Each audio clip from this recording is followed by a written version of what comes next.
BRICS ഉപയോഗിച്ചിരിക്കുന്നത് നമ്മുടെ മണ്ണിലെ ഇൻ്റർലോക്കാണ്. 5 ലക്ഷം രൂപയാണ് ഇതിൻ്റെ ബഡ്ജറ്റ്. 5 ലക്ഷം ആയത് ഞങ്ങളിപ്പോൾ ടോപ്പിലൊരു റൂഫിങ് ചെയ്തിട്ടുണ്ട്. അതും കൂടെ ചേർത്താണ് 5 ലക്ഷം വന്നേക്കുന്നത്. സത്യം പറഞ്ഞാൽ ഈ വീട് വയ്ക്കുന്നവർ മെയിനായിട്ട് ശ്രദ്ധിക്കേണ്ട ഒരു കാര്യം അതാണ്. നമ്മൾ വീട് വയ്ക്കുമ്പോഴത്തേക്ക് ടൈൽ എല്ലാവരും ചെന്ന് കൂടിയ ടൈലുകളാണ് എടുക്കുന്നത്. ഈ ഉറുമ്പ് കയറും, ഉറുമ്പരിക്കും എന്നുള്ളതൊക്കെ. പക്ഷേ 2 വർഷമായിട്ട് ഞങ്ങൾക്ക് ഇതുവരെ അങ്ങനെ ഒരു അനുഭവം ഇല്ല. മെറ്റീരിയൽ നമുക്ക് എത്രത്തോളം നമ്മൾ ഒരു സ്ഥലത്ത് മാത്രം അന്വേഷിക്കാതെ പല സ്ഥലങ്ങളിലായിട്ട് അന്വേഷിച്ചിട്ട് ക്വാളിറ്റിയുള്ള സാധനം നോക്കി എടുക്കുക. നമ്മുടെ ഈ വീടിന് പാല് കാച്ച സമയത്ത് ഞങ്ങളെല്ലാവരെയും വിളിച്ചിട്ട് പാലുകാച്ചിന് വരാൻ വേണ്ടിയിട്ട് വിളിക്കുമ്പോഴത്തേക്ക് ഞങ്ങൾ പറഞ്ഞത്, നിങ്ങൾ വരുവാണെങ്കിൽ ഗിഫ്റ്റ് ഒന്നും കൊണ്ടുവരണ്ട, ചെടികൾ ഉണ്ടെങ്കിൽ കൊണ്ടുവരും, ചെടികളോ വൃക്ഷത്തൈകളോ അങ്ങനെ എന്തെങ്കിലും ഉണ്ടെങ്കിൽ കൊണ്ടുവന്നാൽ മതി എന്നാണ് പറഞ്ഞത്. ഈ ഒരു കള്ളിമൂള് ടൈപ്പ് ചെടിയാണ്. ഇതുവരെ ഞാനും ഒന്നും കണ്ടിട്ടില്ല. ഇത് ഒറ്റ കമ്പായിട്ടാണ് ഇത് പൊക്കോണ്ടിരുന്നത്. ഇപ്പോഴാണ് ഇതിലൊരു 3 ശിഖരം വന്നത്. പിന്നെ മുയലുണ്ട്, ബ്രീഡ് ചെയ്ത് കൊടുക്കാറാണ് ചെയ്യുന്നത്.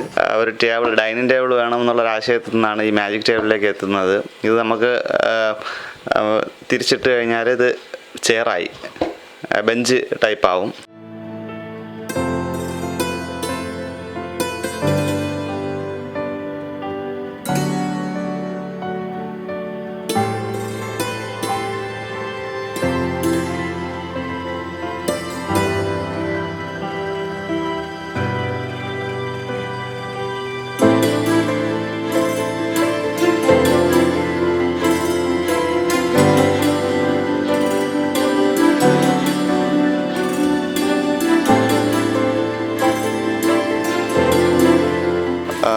വിവാഹം കഴിഞ്ഞ് മോളും ആയതിനു ശേഷം ഞങ്ങളൊരു 2 കൊല്ലത്തോളം ഞങ്ങൾ വാടക വീട്ടിലായിരുന്നു. അപ്പോൾ അവിടെ നിന്നാണ് ഞങ്ങൾക്കൊരു ചെറിയൊരു വീട് വേണം. പക്ഷേ അത് ഏറ്റവും ചിലവ് കുറഞ്ഞ രീതിയിലായിരിക്കണം.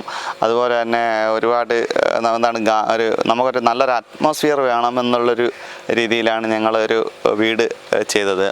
അപ്പോൾ ഇത് ചെയ്തിരിക്കുന്നത് നമ്മുടെ ബ്രിക്സ് ഉപയോഗിച്ചിരിക്കുന്നത് നമ്മുടെ മണ്ണിലെ ഇൻ്റർലോക്കാണ്. ഇതിൻ്റെ ബാക്കി ഡിസൈനും കാര്യങ്ങളെല്ലാം ഞങ്ങൾ സ്വന്തമായിട്ട് തന്നെയാണ് ഞങ്ങൾ പറഞ്ഞു കൊടുത്ത് ചെയ്തതാണ്. 5 ലക്ഷം രൂപയാണ് ഇതിൻ്റെ ബഡ്ജറ്റ്. 5 ലക്ഷം ആയത് ഞങ്ങളിപ്പോൾ ടോപ്പിലൊരു റൂഫിങ് ചെയ്തിട്ടുണ്ട്. അതും കൂടെ ചേർത്താണ് 5 ലക്ഷം വന്നേക്കുന്നത്.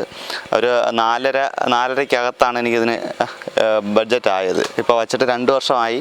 580 സ്ക്വയർ ഫീറ്റാണ് ഈ വീടുള്ളത്. പിന്നെ ഗാർഡനൊക്കെ ഉണ്ട്, ചെറിയൊരു ഗാർഡൻ ടൈപ്പൊക്കെ ചെയ്തിട്ടുണ്ട്. ഇത് നന്ദു എന്ന് പറഞ്ഞ എൻ്റെ ഒരു അനിയനാണ് ചെയ്തത്. ഇതൊന്നും ഞങ്ങൾക്ക് മെറ്റീരിയലിൻ്റെ ഈ വേലിക്കല്ല് അതുപോലെ ചെടികളൊക്കെ കളക്ട് ചെയ്യുന്ന ആ ഒരു കോസ്റ്റേ ആയിട്ടുള്ളൂ. അല്ലാതെ ഇതിൻ്റെ പണിക്കൂലി അങ്ങനെയൊന്നും ആയിട്ടില്ല. എല്ലാം ഞങ്ങൾ സ്വന്തമായിട്ട് തന്നെയാണ് ചെയ്തത്. ചെറിയ വീട് വയ്ക്കുന്നവർക്ക് വളരെ ഒരു ഉപകാരപ്രദമായിട്ടുള്ള രീതിയിലാണ് ഇത് ചെയ്തിരിക്കുന്നത്.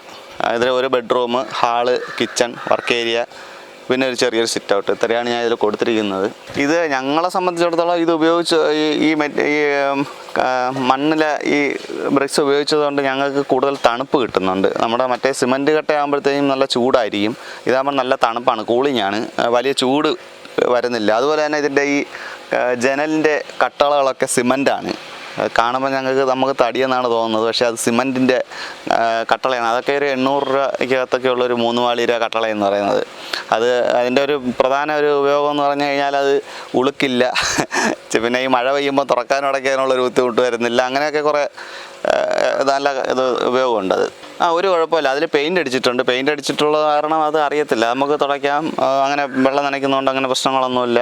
പിന്നെ അതുപോലെ തന്നെ ഞങ്ങൾ ടൈൽ ഉപയോഗിച്ചേക്കുന്നത് ഏറ്റവും കുറഞ്ഞ ടൈലാണ് ഉപയോഗിച്ചേക്കുന്നത്. കാരണം നമുക്ക് സത്യം പറഞ്ഞാൽ ഈ വീട് വയ്ക്കുന്നവർ മെയിനായിട്ട് ശ്രദ്ധിക്കേണ്ട ഒരു കാര്യം അതാണ്. നമ്മൾ വീട് വയ്ക്കുമ്പോഴത്തേക്ക് ടൈൽ എല്ലാവരും ചെന്ന് കൂടിയ ടൈലുകളാണ് എടുക്കുന്നത്. പക്ഷേ യഥാർത്ഥത്തിൽ നമുക്ക് ഏരിയ വരുന്ന ഭാഗങ്ങളിൽ മാത്രം കൂടുതൽ ടൈൽ ഉപയോഗിച്ചാൽ മതിയാകും. കാരണം റൂമിലത്തേക്കൊക്കെ നമുക്കൊരു കട്ടിലും അല്ല അരമാലയും വന്നു കഴിഞ്ഞാൽ ആ ടൈലിൻ്റെ പോഷൻ പിന്നെ വരുന്നില്ല. അപ്പോൾ വീടിൻ്റെ റൂമിലൊക്കെ ടൈലിൻ്റെ കോസ്റ്റ് കുറച്ച് കഴിഞ്ഞാൽ നമുക്ക് അതിലൊക്കെ കുറച്ച് ലാഭം ഉണ്ടാവും. പക്ഷെ ഒരുപാട് പേര് നമ്മുടെ അടുത്ത് അത് പറഞ്ഞായിരുന്നു കേട്ടോ. കാരണം ഈ ഉറുമ്പ് കയറും, ഉറുമ്പരിക്കും എന്നുള്ളതൊക്കെ. പക്ഷേ 2 വർഷമായിട്ട് ഞങ്ങൾക്ക് ഇതുവരെ അങ്ങനെ ഒരു അനുഭവം ഇല്ല.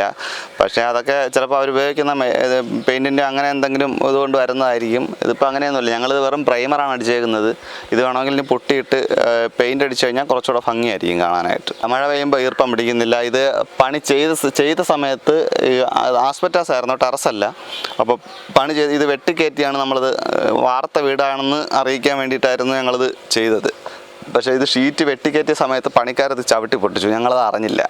അതിലൊരു ഫാൾട്ട് ഞങ്ങൾക്ക് പറ്റിയിട്ടുണ്ട്. കാരണം അത് ഞങ്ങൾ പിന്നെ മഴ തുടങ്ങിയ സമയത്താണ്. അപ്പോൾ പണിയെല്ലാം കഴിഞ്ഞ് ഞങ്ങൾ താമസമാക്കിയായിരുന്നു. അപ്പോൾ പണി കഴിഞ്ഞ് എല്ലാവരും പോയി പിന്നീടാണ് ഞങ്ങളത് അറിയുന്നത് ചവിട്ടി പൊട്ടിച്ചെന്നുള്ള കേസ്. മഴ പെയ്തപ്പോഴത്തേക്കാണ് അറിയുന്നത്. അങ്ങനെയാണ് ഞാൻ ഇപ്പോൾ മുകളിൽ റൂഫ് അടിച്ചത്. അപ്പോൾ അതല്ലാന്നുണ്ടെങ്കിൽ നമുക്കൊരു 4 ലക്ഷം രൂപയിൽ തീർക്കാൻ പറ്റുന്നൊരു വീടാണ്. ശ്രദ്ധിക്കേണ്ടത് മെയിനായിട്ട് നമ്മുടെ മെറ്റീരിയൽ എടുക്കുന്നതിൻ്റെ കോസ്റ്റാണ്. മെറ്റീരിയൽ നമുക്ക് എത്രത്തോളം നമ്മൾ ഒരു സ്ഥലത്ത് മാത്രം അന്വേഷിക്കാതെ പല സ്ഥലങ്ങളിലായിട്ട് അന്വേഷിച്ചിട്ട് ക്വാളിറ്റിയുള്ള സാധനം നോക്കി എടുക്കുക. അതുപോലെ സ്ഥലപരിമിതി, സ്ഥലം നമുക്ക് മാക്സിമം നമ്മൾ എങ്ങനെയൊക്കെ യൂസ് ചെയ്യാൻ പറ്റുമോ അതൊക്കെ യൂസ് ചെയ്തുകൊണ്ട് വീട് വെച്ച് കഴിഞ്ഞാൽ നമുക്കത് പിന്നീട് യൂസ്ഫുള്ളായിരിക്കും. കാരണം ഒരു വീട് നമുക്ക് തന്നെ അറിയാം, ഒരു 3 ബെഡ്റൂമും ഒരു 1200 സ്ക്വയർ ഫീറ്റുള്ളൊരു വീട് 3 ബെഡ്റൂമൊക്കെ ആയിട്ട് വരുമ്പോഴത്തേക്ക് അത് തൂക്കാനും തുടയ്ക്കാനും ഒക്കെ നല്ല സമയമെടുക്കും. ഒരു ഹാള്, കിച്ചൺ, അപ്പോൾ അതൊക്കെ കണ്ടുകൊണ്ടാണ് നമ്മളൊരു ഒറ്റ ബെഡ്റൂമിൽ ഇത് നമുക്ക് വേണമെങ്കിൽ എക്സ്റ്റെൻഡ് ചെയ്ത് ഒരു ബെഡ്റൂമും കൂടെ ആക്കാം പിന്നീട് വരുന്ന സമയത്ത്. അപ്പോൾ അതൊക്കെ ശ്രദ്ധിച്ചാൽ മതിയാവും.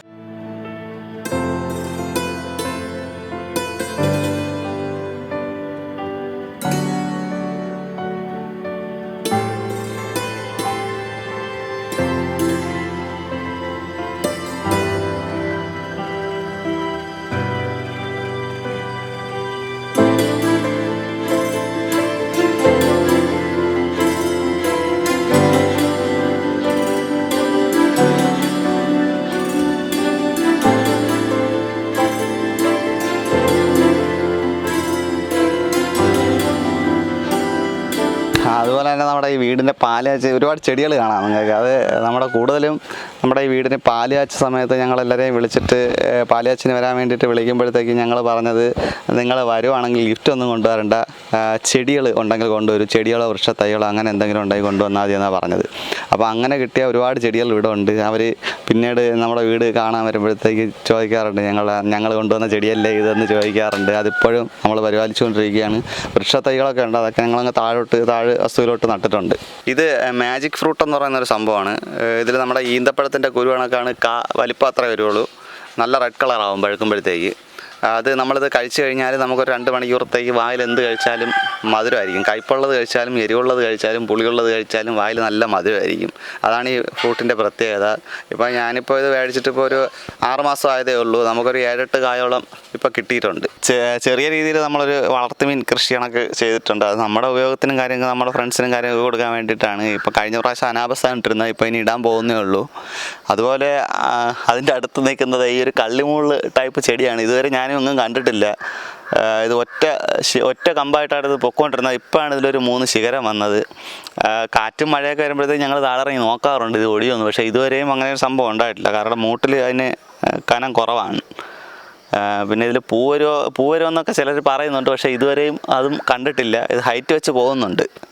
ഇതിൻ്റെ ഒരു ഹൈറ്റ് എനിക്ക് തോന്നുന്നു ഒരു 14 അടിയെങ്കിലും വരുമെന്ന് തോന്നുന്നു കണ്ടിട്ട്.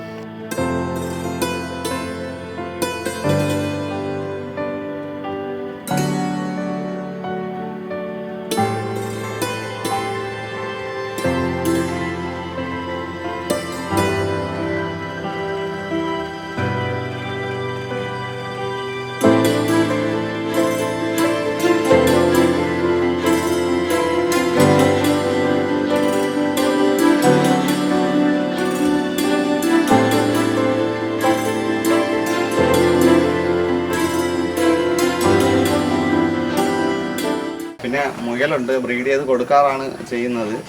ഇപ്പോൾ ഇത് രണ്ടുപേരും ഒരുമിച്ച് പ്രസവിച്ചതാണ്. മൊത്തം 16 കുട്ടികളുണ്ടായിരുന്നു. അതിൽ 2-3 എണ്ണം ചത്തുപോയി. കാരണം ഇവർ അങ്ങോട്ടും ഇങ്ങോട്ടുമൊക്കെ ഓടി കളിക്കുമ്പോഴത്തേക്ക് ചവിട്ടുമ്പോൾ സംഭവിക്കുന്നതാണ്. ഇത് ബ്രീഡ് ചെയ്ത് കൊടുക്കുകയാണ് ചെയ്യുന്നത്. പേര് 300 രൂപ റേഞ്ചിലൊക്കെ കൊടുക്കുന്നുണ്ട്.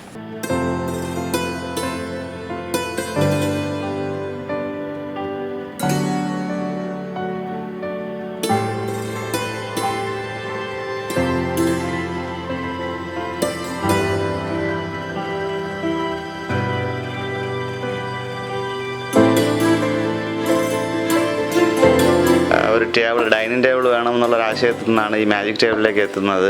ഇത് നമുക്ക് തിരിച്ചിട്ട് കഴിഞ്ഞാൽ ഇത് ചെയറായി ബെഞ്ച് ടൈപ്പാവും. അപ്പോൾ ഇത് ചെയ്തിരിക്കുന്നത് നമ്മുടെ പ്രദീപ് എന്ന് പറഞ്ഞ് ആലിയാട് വാവുകോണത്തുള്ളൊരു മേശരിയെ കൊണ്ട് ഞാൻ ചെയ്യിപ്പിച്ചാണ്. തടി ഞങ്ങൾക്ക് ഇവിടെ ഉണ്ടായിരുന്നു. അപ്പോൾ ഒരു പണിക്കൂലിയും സാധനങ്ങളും മെറ്റീരിയൽസും എല്ലാം കൂടെ ബാക്കി പെയിൻറ്റിങ്ങിൻ്റെ ബാക്കി എല്ലാ മെറ്റീരിയൽസും ഉൾപ്പെടെ ഒരു 5000 രൂപയാണ് ഇതിന് ചിലവായത്. അപ്പോൾ സ്ഥലപരിമിതി നോക്കുന്നവർക്ക് വളരെ യൂസ്ഫുള്ളായിട്ടൊരു സാധനമാണ് ഈ മേശ.